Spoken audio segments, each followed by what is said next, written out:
Good morning students. First of all warm welcome you all on my YouTube channel. और आज हम जो topic discuss करने वाले हैं that is simple pendulum, chapter number 2, lecture number 2 and topic is simple pendulum. Simple pendulum होता क्या है? सिंपल पेंडुलम एक अरेंजमेंट होती है जिसमें हम एक हैवी मास, स्मॉल हैवी मास बॉब को हम एक थ्रेड के साथ स्ट्रिंग कर थ्रेड के साथ अटैच करके टाई करके उसको एक फिक्स सपोर्ट के साथ क्या कर देते हैं? सस्पेंड कर देते हैं। That arrangement is known as simple pendulum, right. Simple pendulum का एक मैंने डायग्राम बनाया है। This is a fixed support, okay, ये एक फिक्स सपोर्ट है, this one fix support and this is a simple pendulum. Okay, here A and B are the two extreme position. Okay, A क्या है? जब हम इस बॉब को एक पॉइंट पर लेकर जाते हैं यहाँ पर ए पोजीशन पर, और जब हम इसको यहां से रेज करते हैं, it starts oscillating like this. Okay, so A and B are the two extreme position, right. So इसमें कुछ टर्म्स हैं, लाइक बोब क्या होता है? Bob is the small heavy mass is called bob. Okay, so इसमें next हमारे पास क्या है? Mean position. मीन पोजीशन क्या होता है बेटा? जब हम किसी हैवी मास बॉब को एक सस्पेंड करते हैं, एक थ्रेड के साथ अटैच करके टाई करके उसको सस्पेंड करते हैं, सस्पेंड करने पर वो जो रेस्ट में उसका पोजीशन होगा that is at point two, that is its mean position. और इस मीन पोजीशन के विद रिस्पेक्ट ही इसके विद रिस्पेक्ट ये ओसिलेट करता रहता है। ओके, तो हमारे पास इसमें नेक्स्ट ओसिलेशन। ओसिलेशन क्या होता है? That is one complete to and fro motion about the mean position, that is oscillations. Oscillations को हम एक एक्टिविटी की हेल्प से भी कैलकुलेट पढ़ेंगे, right. So that is called oscillation. Time period क्या होता है? Time taken by simple pendulum to complete its one oscillation. देखो वन ऑसिलेशन होता क्या है? जब मैं इस सिंपल बॉब को इस पॉइंट ए पर लेकर जाऊंगा, ओके, और यहां से रिलीज करूंगा, then this motion A O to A, that is O A plus A B and plus B O, this one, ये यहां तक पहले हम ओ से ए तक लेकर गए, फिर यहां से रिलीज किया ए टू बी एंड वापिस B to O. This is the complete one oscillation, one oscillation. Okay, तो इसको हम क्या बोलते हैं? एक ऑसिलेशन बोलते हैं। ओके, और इस एक ऑसिलेशन को कंप्लीट करने के लिए जितना टाइम लगता है that is time period of that simple pendulum. Okay, time period भी हम कैलकुलेट करेंगे। How we can calculate time period of simple pendulum? This one, there is one activity to determine the time period of simple pendulum. देखो बेटा, हमने क्या किया? एक arrangement बनाया, एक सिंपल पेंडुलम बनाया, ओके, और हमें उसका क्या निकालना है? टाइम पीरियड निकालना है। टाइम पीरियड निकालने के लिए मैं आपको ये पता होना चाहिए कि ओसिलेशंस क्या होता है। ओसिलेशन क्या होता है?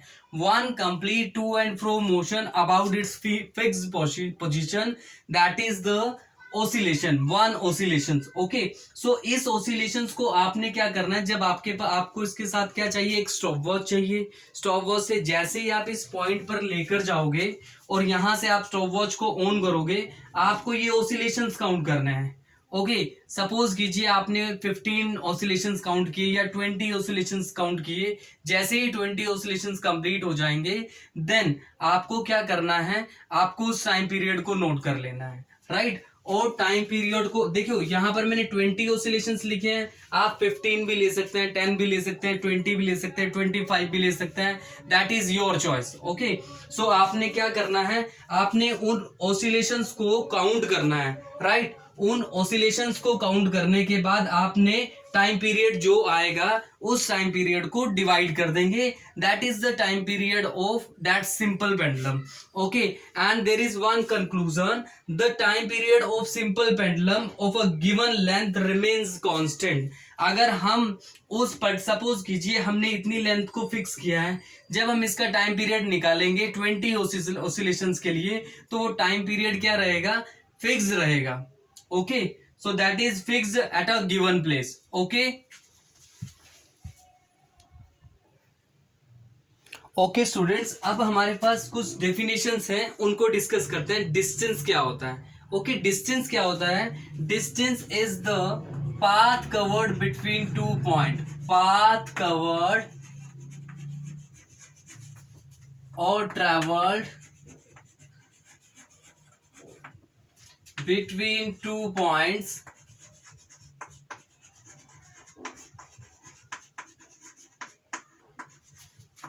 is called distance. उसको हम क्या कहते हैं? उसको हम डिस्टेंस कहते हैं, राइट? देखिए डिस्टेंस, सपोज कीजिए आपके पास पॉइंट ए है, this is point A and this is point B. Okay, आपको इस पॉइंट पर पहुंचना है. So and I am covering this distance like this and this is point B. C,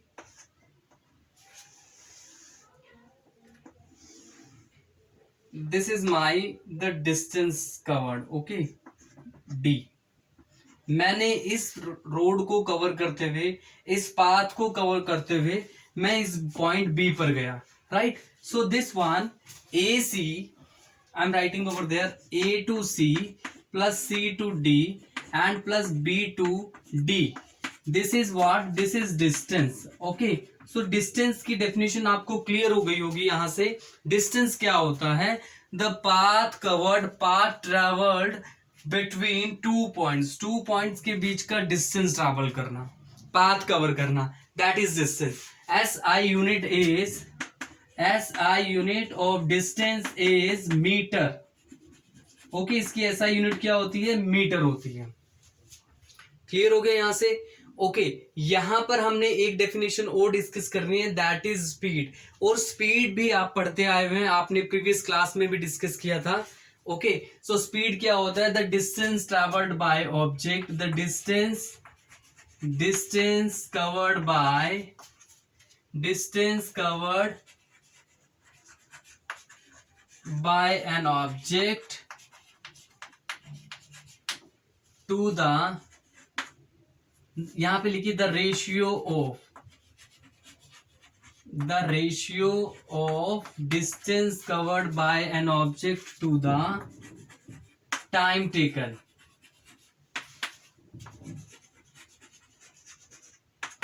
is known as, is called speed. Okay, इसको हम क्या बोलते हैं? स्पीड बोलते हैं. स्पीड का क्या फॉर्मूला होता है? Speed is equal to distance travelled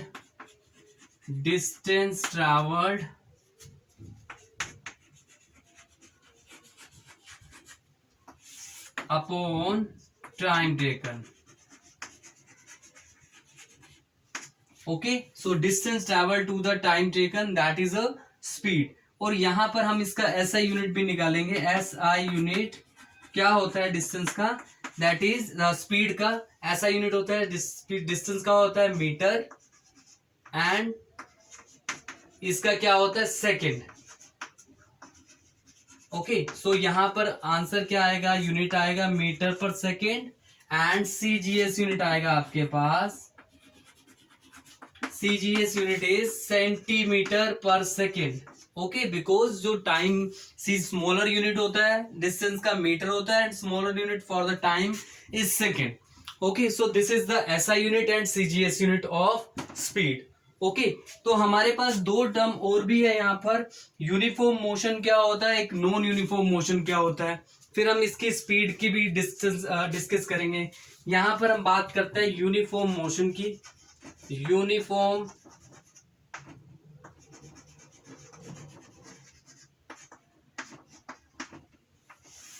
okay, uniform motion क्या होता है? That is if an object और an object said to have uniform motion if it covers equal distance in equal interval of time. अगर कोई object equal distance equal interval of time में recover कर रहा है, then we say the object is moving with uniform in uniform motion. Object क्या होगा? Uniform motion में. देखिए जरा इसको क्या करते हैं. देखिए, equal distance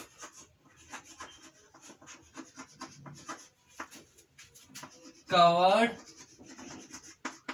in equal interval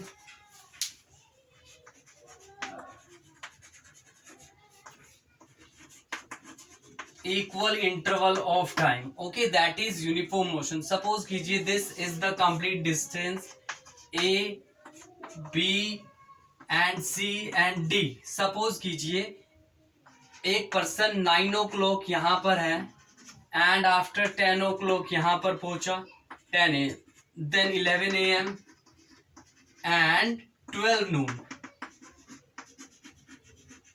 Okay, so distance is 30 kilometer, again 30 kilometer and again 30 kilometer. Okay, so इस पर्सन ने 9 o'clock अपनी जर्नी स्टार्ट किया और 10 o'clock इसने 30 किलोमीटर कवर किया, then another 30 kilometre is covered in 1 hour and next 1 hour में उसने 30 kilometre distance travel किया। सो टोटल क्या हो रहा है यहाँ पर, जो इंटरवल है, interval is 1 hour. Okay, so and distance traveled or distance covered is distance covered कितना हो रहा है, this is 30 किलोमीटर। ओके, सो यहाँ पर in each hour, यहाँ पे लिख देंगे each और per hour। ओके, सो यहाँ पर हम क्या कहेंगे, object is moving with uniform, object is in uniform motion. Okay, so अगर नॉन यूनिफॉर्म की बात करते हैं, नॉन यूनिफॉर्म में क्या होगा, unequal distance in equal interval of time. Okay, इसमें नेक्स्ट है हमारे पास non uniform motion.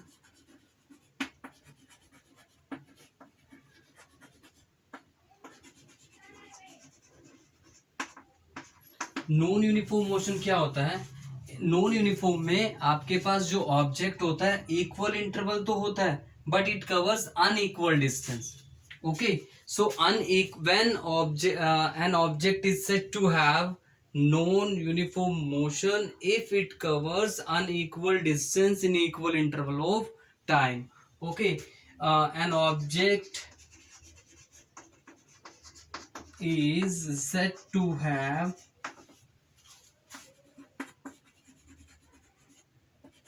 said to moving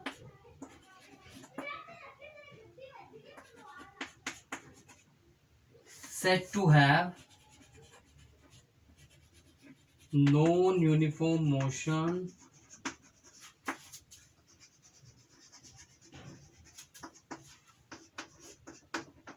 if it covers unequal distance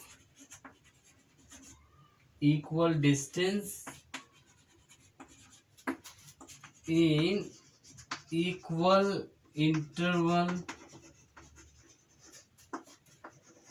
of time।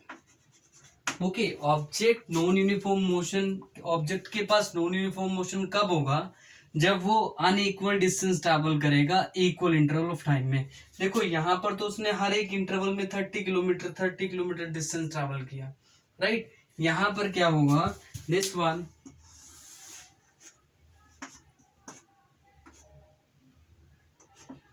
this is 5 kilometer, this is 25 kilometer, this is 10 kilometer and this is 2 kilometer।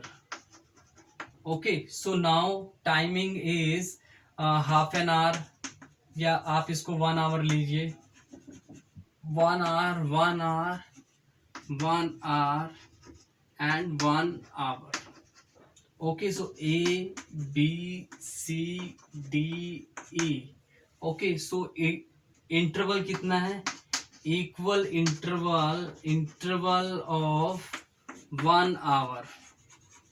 Okay, but there is unequal distance कितना है, पहले interval में उसने 1 hour में 5 kilometre travel किया, then 25 kilometre travel किया, उसके बाद सेम टाइम में उसने 10 किलोमीटर ट्रैवल किया और लास्ट में उसने 2 किलोमीटर ट्रैवल किया। तो it means the object is in non uniform motion. Okay,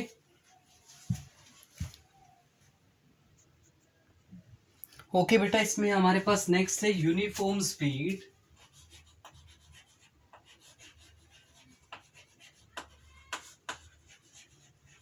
uniform speed, okay, so uniform speed में क्या होगा, ऑब्जेक्ट इक्वल डिस्टेंस ट्रैवल करेगा इक्वल इंटरवल ऑफ टाइम में। ओके, सो हम इसमें लिख सकते हैं an object is said to be moving with an object is said to be moving with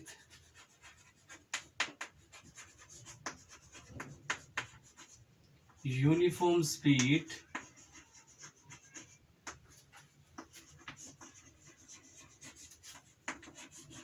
if it covers equal distance in equal interval of time. Equal interval of time. Okay and we have, देखो इसमें आपके पास same है motion. Uniform motion क्या होता है? Uniform motion equal distance, uniform motion equal distance equal interval of time. तो वहां पर उसको हम कहेंगे यूनिफॉर्म मोशन। तो उस यूनिफॉर्म मोशन में जब ऑब्जेक्ट मूव करता है तो ऑब्जेक्ट की कुछ स्पीड होती है, उस स्पीड को हमने डिफाइन किया, that is uniform speed. Okay, so uniform speed से मूव करा। देखो हमने इसमें एग्जांपल दिया था ना कि एक कार के साथ हमने मूव करना स्टार्ट किया and this is 30 kilometre per hour, 30 kilometre distance and this is also 30 kilometre distance. Okay, time is ABCD। Okay, तो स्पीड क्या है? Speed is, this is uniform speed, uniform speed. Okay, and object, this one distance is 30 kilometre, timing is 1 hour, 1 hour, 1 hour. Okay, so speed कितनी रहेगी? Speed is 30 kilometre per hour. Okay, हर एक interval में जो speed है वो कितनी रहेगी? 30 kilometre per our. This is uniform speed. Okay, इसमें हमारे पास क्या है? नॉन यूनिफॉर्म स्पीड क्या होती है? Non uniform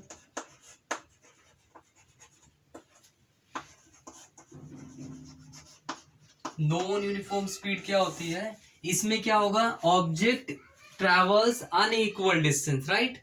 when object travels और covers unequal distance in equal interval of time, then we say object is moving with non uniform speed. Okay, so इसमें किसी भी तरह से लिख सकते हैं, an object is said to be moving with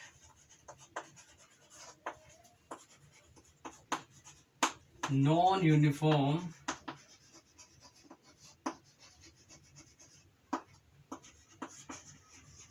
speed if it covers unequal distance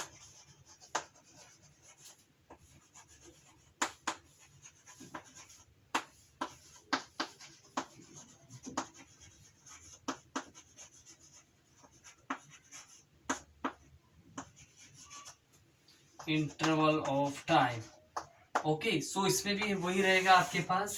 ये देखिए आपके पास हमने 3 पॉइंट्स ले लेते हैं, 1 2, दिस वन यहां पर ले लेते हैं। ये 30 किलोमीटर ले लिया, ये 60 किलोमीटर ले लिया and this is again 20 kilometre. Okay, so ABCD। Okay, so हर एक टाइम में, हर एक इंटरवल में डिस्टेंस में टाइम कितना है? 1 आवर, 1 आवर, 1 आवर। बट आप देखिए स्पीड यहां पर दोनों में क्या है? डिफरेंट रहेगी, तीनों में डिफरेंट रहेगी। So this is a uniform, non uniform speed. Okay,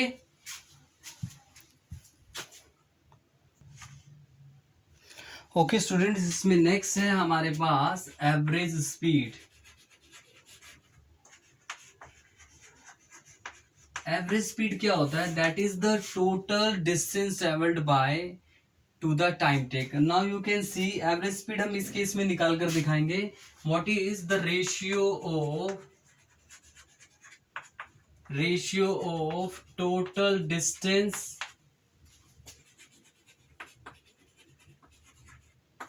traveled by an object to the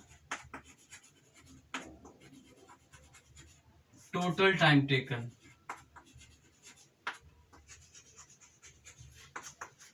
total time taken. Okay, सो इसको हम क्या बोलेंगे, एवरेज स्पीड। एवरेज स्पीड का क्या फार्मूला होता है, average speed total distance travelled to the total time taken, this is the formula for average speed. Okay, average speed हम इस केस में कैलकुलेट कर रहे हैं। देखो यहाँ पर टोटल डिस्टेंस कितना है, दिस इज 30, 60 एंड 20। ओके, हम यहाँ पर टोटल टाइम निकालने के बाद देखो ए से बी तक की हम एवरेज स्पीड निकाल रहे हैं, नॉन यूनिफॉर्म स्पीड है ना, एवरेज स्पीड निकाल रहे हैं। सो टोटल डिस्टेंस कितना हुआ, total distance is equal to 30 plus 60 plus 20, this is equal to 10 kilometre and total time taken 3 hours. Okay, total time is 3 hours. Okay, हमें क्या निकालना है, एवरेज स्पीड। एवरेज स्पीड क्या होगा, this is 110 kilometre upon 3 hour. तो यहाँ पे divide करेंगे, इट इज 3 3 जा 9, 3 6 जा 20, 2 balance, this is kilometre per hour. Okay, this is the average speed. यहां पर हम इस तरह से क्या निकाल सकते हैं, एवरेज स्पीड निकाल सकते हैं। ओके ओके स्टूडेंट्स, इसमें हमारे पास जो नेक्स्ट है वो क्या है, वेट। सो वेट क्या होता है, weight it is the force with which earth attracted any body towards its centre. Okay, so हम जब भी किसी बॉडी को एक अपवर्ड डायरेक्शन में थ्रो करते हैं तो अर्थ उसे क्या करता है, उसे अपनी तरफ अट्रैक्ट करता है, right. That is what, that is the weight. Okay, so what is the SI unit of force, SI unit of force is newton, SI unit of force is newton. Okay, so there हमने यहाँ पर कुछ और units भी use किए हैं, some other units are also mentioned, one is kilogram force KGF, gram force GF, then we have dyne. Okay, ये क्या है, यूनिट्स हैं किसकी, वेट की यूनिट है। कुछ सीजीएस यूनिट है, कुछ ऐसा यूनिट है। सीजीएस यूनिट होती है जो स्मॉलर सिस्टम में होती है, राइट। सो 1 किलोग्राम फोर्स क्या होती है, 1 kilogram force it is that force with which a body of mass 1 kg attracted towards the earth। अगर एक kg की कोई ऑब्जेक्ट है, कोई मास है, किसी ऑब्जेक्ट का मास 1 kg है, तो उसको अर्थ जब अपनी तरफ अट्रैक्ट करेगी तो हम उसको क्या बोलेंगे, 1 किलोग्राम फोर्स 1 kgf। 1 kgf का जो वैल्यू है न्यूटन की फॉर्म में, दैट इज 9.8 न्यूटन और 10 Newton. Okay, and 1 gram force that is a smaller unit। okay, smaller system CGS system में उसका यूनिट कितना होगा, 980 डेन और 1000 डेन, वो गिवन होता है। Okay, so there are some important facts about weight. Weight के बारे में कुछ फैक्ट हैं, वो फैक्ट क्या है, सबसे पहला फैक्ट है it varies place to place.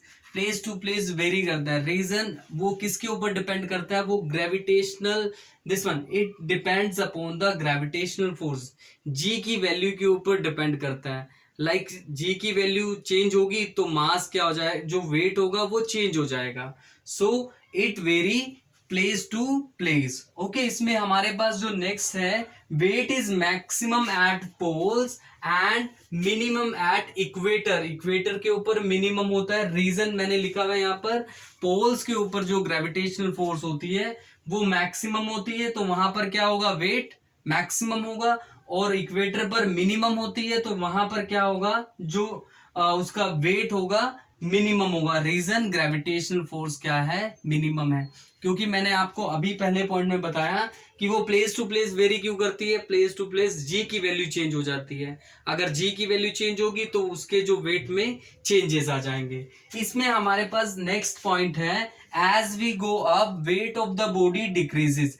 Reason क्या है, सपोज कीजिए दिस इज द पोल और यहाँ पर जो ग्रेविटी, जहां पर ग्रेविटी क्या है मैक्सिमम है, जैसे जैसे हम हाइट बढ़ाते जाएंगे ऊपर जाता जाएगा तो डिस्टेंस क्या हो रहा है, डिस्टेंस इंक्रीज हो रहा है, right. You can see gravitational force is decreases as the distance increases. Distance increase होगा तो वहां पर क्या होगा, ग्रेविटेशनल फोर्स डिक्रीज हो जाएगी और इससे क्या हो जाएगा, weight of the body decreases as we go up. Okay, and weight को मेजर करने के लिए हमारे पास क्या है, एक स्प्रिंग बैलेंस एक डिवाइस है। ओके, इसके बारे में हम अभी डिटेल में पढ़ेंगे। So weight of a body can be measured by spring balance. Okay okay students, इसमें हमारे पास नेक्स्ट क्या है, spring balance. So spring balance क्या होता है, देखिए जरा। स्प्रिंग बैलेंस ये एक अरेंजमेंट है जिसको हमने स्प्रिंग बैलेंस नाम दिया है। There is a spring. Okay, ये क्या है, हमारे पास इसकी सपोर्ट है। जब हम इसको किसी वॉल के ऊपर अटैच करते हैं, ठीक है, हम एक आयरन नेल के अंदर इसको फिक्स कर सकते हैं। ओके, तो यहां से क्या करेंगे बेटा, जब हम इस को अरेंजमेंट को वॉल के ऊपर फिक्स करेंगे, then what will happen. Okay, so अगर इसमें कोई जीरो एरर नहीं होगा तो यहाँ पर क्या होगा, ये जो एरो है इस जीरो के साथ कंसाइड करेगी, ठीक है। और जीरो एरर, और एक चीज और मैं आपको बता दूं, या आप इसमें ये कह दीजिए जब हम इसके साथ कोई वेट अटैच नहीं करेंगे, दिस इज द हुक, यहां पर हम वेट को अटैच करेंगे, राइट। जब हम वेट को या किसी लोड को अटैच करेंगे, then there is extension produced in this ring. इसमें इसकी जो लेंथ होगी वो इंक्रीज हो जाएगी and this arrow shifted somewhere, वो शिफ्ट हो जाएगा कहीं पर भी। सपोज कीजिए ये यहाँ पर शिफ्ट हो गया, यहाँ पर ये मैंने रीडिंग लिखी हुई है, ये बड़ा ही छोटा लिखा हुआ है, शायद विजिबल भी ना हो, बट मैं आपको बता देता हूं। इसको मैंने 0 से लेके 1000 ग्राम तक लिखा है, 1 kg तक। ओके, तो यहां पर सपोज कीजिए अगर हमने इसके ऊपर एक लोड लगाया, ठीक है, तो इस लोड का वेट जो यहां पर इस रीडिंग के अकॉर्डिंग कितना होगा, वेट होगा इसका 300 ग्राम। कितना होगा उसका weight, weight of that object is 300 gram. Okay, and what is the principle? Its principle is that extension produced in the spring is directly proportional to gravitational force acting on this load. इसके ऊपर क्या लगेगा, gravitational force लगेगी, और ये क्या होगा, जितनी ज्यादा ग्रेविटेशनल फोर्स लगेगी उतना ज्यादा वेट बढ़ जाएगा। ओके, सो ग्रेविटेशनल फोर्स इसके ऊपर लगेगी। ओके, एंड यहां से हम उसको क्या कर सकते हैं, वेट को मेजर कर सकते हैं, right. So this is the simple working of spring balance and there is last topic of the chapter, that is difference between mass and weight. Mass के बारे में आपने पढ़ा हुआ है, वेट आपने इस बार क्लास में पढ़ लिया। मास क्या होता है, amount of quantity contain, amount of matter और quantity contained in the body. Okay, और फोर्स, वेट क्या है, weight is the force acting on the body due to which it attracts towards itself. Okay, and mass is a fixed quantity. Okay, it does not change place to place, it does not change place to place, but weight of the body changes place to place. Okay, वो किसके ऊपर depend करती है, gravity के ऊपर, gravitational force के ऊपर depend करती है। हमने उसके इफेक्ट्स पढ़े थे। Then we have SI unit is kilogram, here SI unit is newton. Okay, mass can never be zero but weight can be zero. Weight zero कैसे हो सकता है, क्योंकि अगर ग्रेविटी जीरो हो गई तो वहां पर उसका मास क्या हो सकता है, सॉरी वेट क्या हो सकता है, जीरो हो सकता है। And mass can be measured by beam balance whereas weight can be measured by spring balance, जो कि हमने अभी भी उसकी वर्किंग करी, right. So this is all about chapter number 2, lecture number 2। Okay, so thank you so much class.